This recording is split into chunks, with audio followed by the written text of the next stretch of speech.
All right, live from Westlands. This is Kwacha House, the official offices of Jimi Wanjigi. I guess this will be your campaign secretariat also. No, actually, we are opening up another office. Oh, you're opening up? Office. Oh, yes. right. Yes. So tonight we're talking about Jimi Wanjigi, the man. He is an ODM presidential aspirant. He's also a businessman, a political businessman also. Instrumental in crafting 2013-2017. He was behind Raila Odinga, and he has admitted that he really worked hard for Raila Odinga. And Jimi Wanjigi now feels like politics is very lucrative business for him, and he's throwing his heart in the ring. He wants to be your president. I know you want me to ask what he's bringing to the table, apart from having this vast knowledge in business. So what is he bringing as a politician? But Jimi, a lot of sentiments out there are that you have actually been setting stage to leave. The fact that you're insisting that ODM must follow the constitution. You want to run on ODM.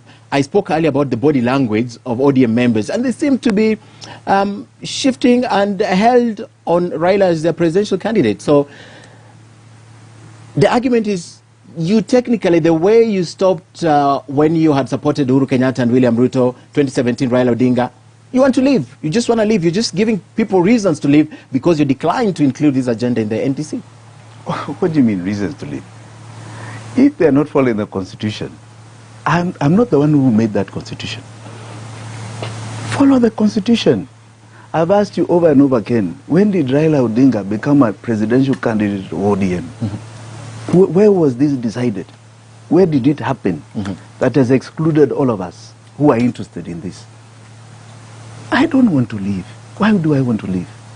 But I can assure you, if there is a method that is used contrary to the constitution of ODM to decide on that candidate, they will live with their consequences, and I will live with the consequences.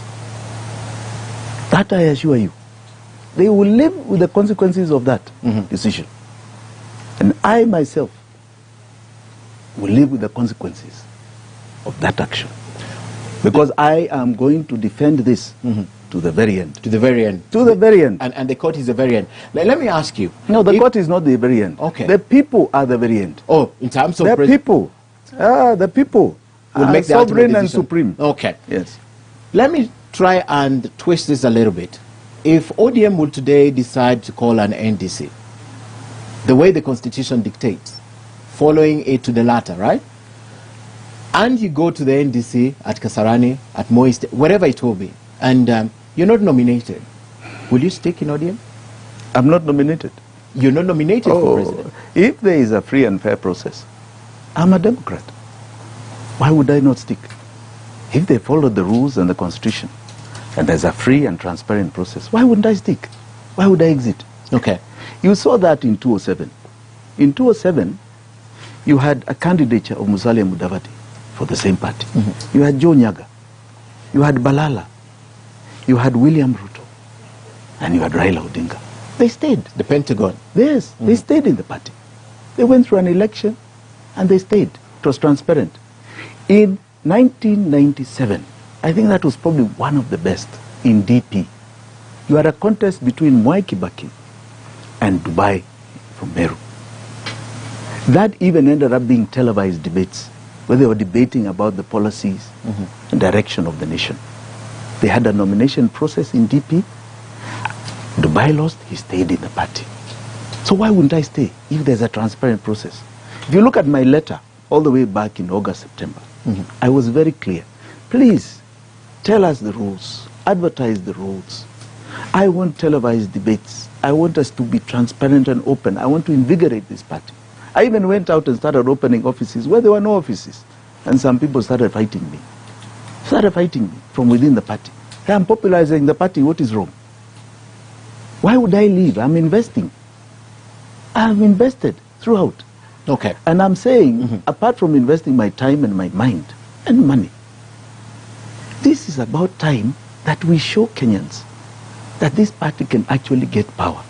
You know, the previous methods, and I want you to indulge me with this. The previous methods in this country has been about coalitions. So you've had people who have briefcase parties, or people who have tribal parties that come to the table and you form coalitions. My view was always that for proper democracy in Kenya, we need to transcend those barriers. We need to have true national parties that are not tribal, right? So that we evolve maybe a two-party, three-party system, right? Where interests, where even the smallest of communities has a chance to come up. ODM has that chance. And I'm very keen on taking ODM to power. ODM, very, very keen. It has been my wish, it has been my prayer, that this is one party I can take to power. Okay. I have a formula, I can take it to power, right? The ideologies it espouses, after all this time, it should be the party in power, not through even a coalition. Okay. The only condition that you're setting here to stay in ODM, if I'm listening to you, I'm listening to what you're not saying, is let this be a fair process. I'll be with you all the way. Yes. And what has happened here is that you must appreciate, an NDC is a very expensive affair to call. Very expensive. Very, very expensive. That's why you don't hear of many NDCs. It's very expensive. So here we are, 5 years later. The last NDC was in 2017. Here we are 5 years on. Right? Timely, 6 months to the elections. We have an opportunity to have a transparent process. It's been opaque since we announced our candidature. Completely opaque. Nobody wants to talk about it. Okay. You can't call another NDC. And in this particular NDC, which is slated, you even call it wrong. Okay. Contrary to the constitution. Okay. They say party iko na wenyewe, Jimmy. Party has honor. Nani huyu? You've just been there for 5 years, Jimmy. Who are these people? You've been there for 5 years. The people have been there longer. So it doesn't matter, as You I said can't claim earlier. a bigger stake than the people been there Who longer. told you? Is it investment of time or quality investment? Please. Everything. The constant. point, and who is this wenyewe? Are they in the constitution? Are they in the constitution of the party? Because you're acting like there's some rules somewhere that don't involve that. Yes. Okay. The reason I'm saying that is wenyewe ya chama Ken ni wananchi. Members of the party are wenyewe ya chama. Okay.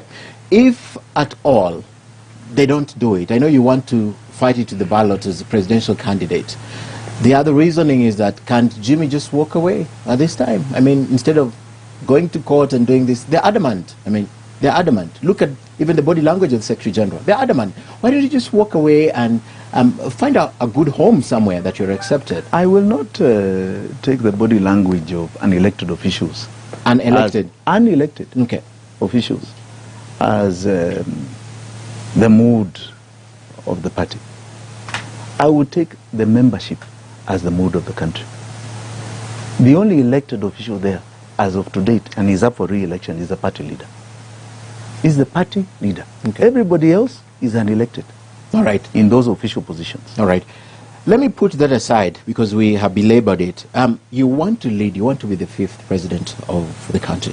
From the top of your mind, Kenyan who's watching, if you had a minute to convince this Kenyan why it's Jimi Wanjigi and not any of those candidates, what will you tell them? This is the one reason that you have, I'll discuss it further, but this is the one reason why I, Jimi Wanjigi, am running for president. What would that be?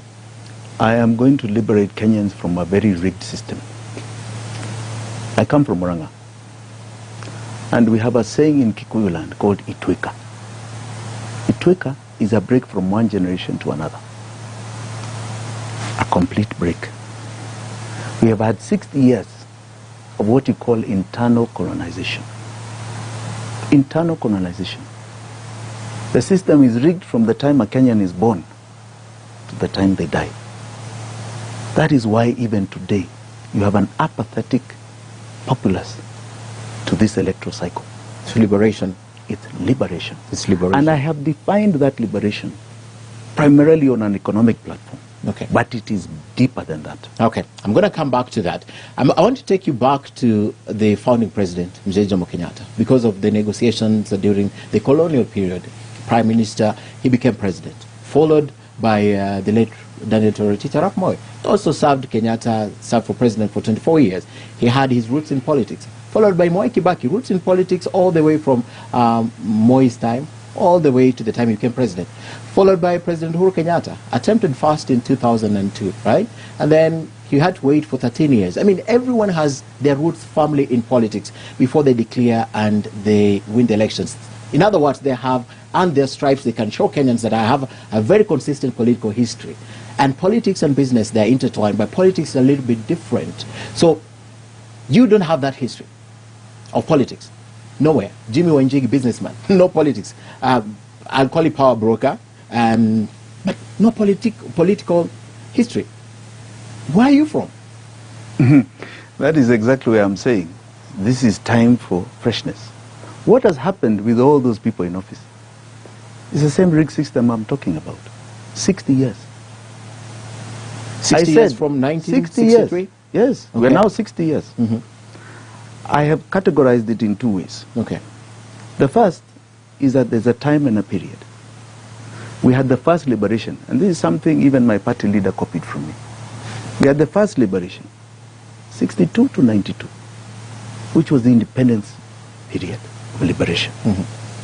You had the second liberation from 92 all the way now to 2022. Yeah. 30 years again. That is 30 years, which climaxed with a new constitution and us knowing our rights. Implementation has been the challenge. Now we are going through another period. So whatever has happened in the past, The third liberation. the third liberation, Okay. and the third liberation cannot carry people of the second or the first. I'll give you an example. Okay. Jaramogi was a hero of the first liberation. Jaramogi Oginga Odinga. 62, 92. Yes. He tried in 92 to be a hero of the second liberation. The first multi-party election we had in Kenya. After many people were detained and had problems of that internal colonization. What was he in that election? Number 4.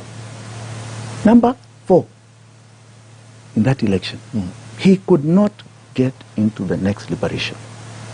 Had Jaramogi said the liberators of this second liberation are the people who got detained, who had suffered, who had been in the forefront. The James Orengos. The James Orengos, the Raila Amolo Odinga, Yes. the Kenneth The Togo Matibas. Manyara, yes. The Kenneth Matibas. Had he said, for example, that Kenneth Matiba, where Shikana na Raila, my son, okay, that is the ticket that will go forward in 1992.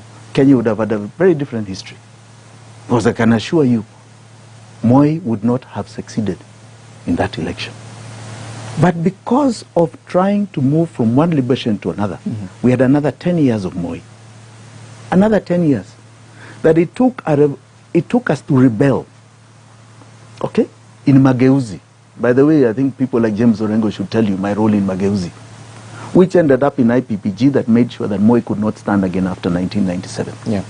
Okay. Now, it took us to keep fighting to exit Moi from the stage and bring about a modicum of a removal of internal colonization. Okay. Right? History would have been different.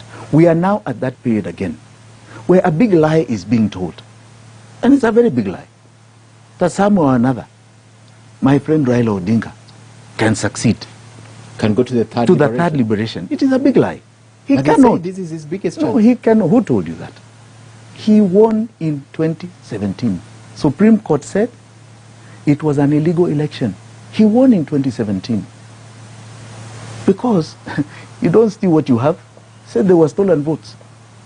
And I don't know whether you remember the ruling. They refused to open the server. Minor Kia case. Refused to open the server. And I can tell you what was most dramatic is Form 34B, which is the polling station of the president, the constituency. Of the 290 forms that were submitted by IEBC, to be looked at by all of us, those 290 forms, 84 of those forms did not have security features, watermark feature, that you put up like the currency, our 1,000 shillings or 100 shilling note, and you see something when you with light. They had no security. They had no security features. On those forms were 5.4 million votes that had to be wiped out. So where were those forms created? It was a sham election. Raila Odinga won the election of 2017. That was his election. And he had for the very first time an institution called Supreme Court which said, validated rigging. Okay. We had an opportunity at that time. And he chose, as I said, to say he's retiring. And I can only say he did so because I believe he wanted peace. Okay? And we got it. This is not his election. Another lie is being told. And if we get this wrong, we are going to live with this plague. What do you mean if we get it wrong in terms of electing? You see the tragedy? Yeah. The tragedy is this. I said that's one part, liberation. This is the third liberation. The next is that we have been dominated by the very families you're talking about. You asked me an earlier question. Yes. Why have I changed my Fagia? Yes. I am still Fagia when I talk about those two families. Those two families, namely Kenyatta and Odinga, have been on every single presidential ballot since independence. 60 years. The first one, Jomo Kenyatta. The next presidential election was in 1992. You had Jaramogi Oginga Odinga. The next one, 1997, you had Raila. The next one, 2002, you had Uhuru Kenyatta. The next one, 2007, you had Raila. The next one, 2013, you had Raila and Uhuru. The next one, no, 2013. Yeah, then you had 2017, the same. Okay. Today, we can see they're even in one ballot. In one ballot. No, President Uhuru is No, they're in one ballot. No. Si wanasema wako Azimio sijui nini. I mean, they're in one ballot against all of us. Please. Please. What do you mean against all of us and you're in please. ODM? I think enough is enough. You are in ODM. No, no, no. Yes, I am very clear. Yes. My party leader, this is not his time. It is not his time. Give us a break. There are many Kenyans who can get seats. Why don't you let and Kenyans they have decide? ideas. You, No, at Kisimama. No, that's the point. Yes. I am saying, give us the platform to get this seat, this presidential ticket of ODM. Okay. Don't lock us out. Don't act like we don't exist. There will be consequences. And very serious consequences. I am very clear here. Right? Kenyans need to be freed. It is an Itweka moment. Okay. The families, aside from the, apart from the fact that there are these families, Kenyatta and Odinga family for 60 years, I mean, no one has stopped any other Kenyan from getting in between them. It's the same domination. It's called internal colonization. You think it's by accident? It's by design. Okay. When I tell you that it is rigged, I am telling you, see, umesema nimekuwa hapo. You've said I have been there. So call me the insurgent. You know, revolutions come from different ways. They come from outside and they also come from inside. From the inside. I am the insurgent. All right. So I want to flip this argument, Jimmy. If we have to make an argument about families having been in, two families having dominated the politics, there's an argument also that two ethnic communities have dominated this politics for quite a while. It is not so the that same argument thing. locks you out. That is not the same thing at all. How is it not? It is not. Okay, it is explain not. to me how it is not. It is not the same thing. Because anywhere in the world, right, politics is local. It is local. It is local. So local means numbers. It is not the same thing. So long as numbers and can support... let us also be very clear, right? In fact, 3 communities have dominated political space. Not 2. 3. Okay? Don't exclude Nyanza as dominating politics here. They have. Politics is local. It is numbers. It is numbers, it is cause, it is Vitendo. Kindly, kindly, kindly. And there's a history to this. The 2 communities that were in the forefront of independence of Kenya were Mount Kenya region and Ziwa Victoria. They were. The 3rd community that you're saying has dominated politics were actually viewed, even at independence, as collaborators of the Mzungu. They were built by the Mzungu. So there is a reason why there's been that makeup. But 2 families is very different to communities. Because communities have got millions of families. Here we are talking about 2 families. This is rigged. It is decided. And I'm telling you, I repeat, they are now in one ballot. Okay? One ballot together. Now they are not against each other. They are together. And that's what we are saying. We have to break away from this. This is the Itweka moment. this is a time we say it must be about the people. Okay. So why I say, because you asked me a question, why I think it is me. I'm an insurgent. I know what has been happening. I have been there. I've been in the makeup of a lot of this that you are seeing today. And I know how the system called internal colonization has rigged it against every Kenyan that is not part and parcel. And it starts very basically this way. The colonizer, the Mzungu, who started this, made sure that the people are subjects and they are the lords. The people are subjects, they are the lords. You exist to feed them. Internal colonization is not too different. There is nobody here that is serving the people in leadership. Self-interest? It is the people, it is self-interest. It is the people that are serving a government. Okay. It's not the people who are lords. It's time that the people actually are the lords, like you've seen in democracies elsewhere. You think it's possible? Oh, yes. Very possible. Oh, yes. So you mean you can be the third horse? Are you the Trojan horse? No, I like the way you say that. Maybe Trojan, maybe, but I would like to talk about these horses that you media have been trying to put out. How are they two horses? You said that I did Uruto. Yes. In 2013. You said it yourself also. That was one horse. Yeah. That horse metamorphosized into Jubilee in 2017. That horse has now metamorphosized. One arm is UDA, the other is Azimio. It reminds me of COVID pandemic, which is the same virus. It mutates into Omicron, Delta, Siju, I don't know what. It's the same thing. So which are the two horses? It's the same. It's the same. If you are talking about horses, we are saying we are creating the second horse. This is one horse. What you're seeing there is the same horse. The same policy, same direction. You've had it. Raila Odinga said he will continue the policies of Uhuru Kenyatta. Administrative continuity. That is the extent of which he is one horse. William Ruto just yesterday said he has been part and parcel of Jubilee's successes and that he is going to rectify, he is capable of carrying on the successes and rectifying what has been wrong because he has been inside. Same horse? Isn't that the same horse? Yes. So we're looking at the second horse? Yes. And you believe you will be the second horse? Oh, absolutely. Okay. I'd like to take a break. It's the top of the hour. But when I come back, I want you to tell Kenyans, because a lot of the comments that we received when we said we're going to have the interview, they want to see the difference that Jimmy can make. They want to see your ideas that you have. I know you're yet to launch your manifesto.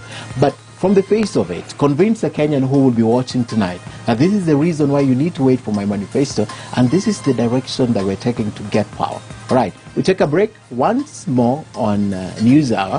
When we come back, we'll discuss that. But believe me, there's still a lot to talk about. What is just mentioned about Deputy President William Ruto wanting to own the successes of the Jubilee Party, very important. What about the failures? Don't forget, he was instrumental in putting the two together in power.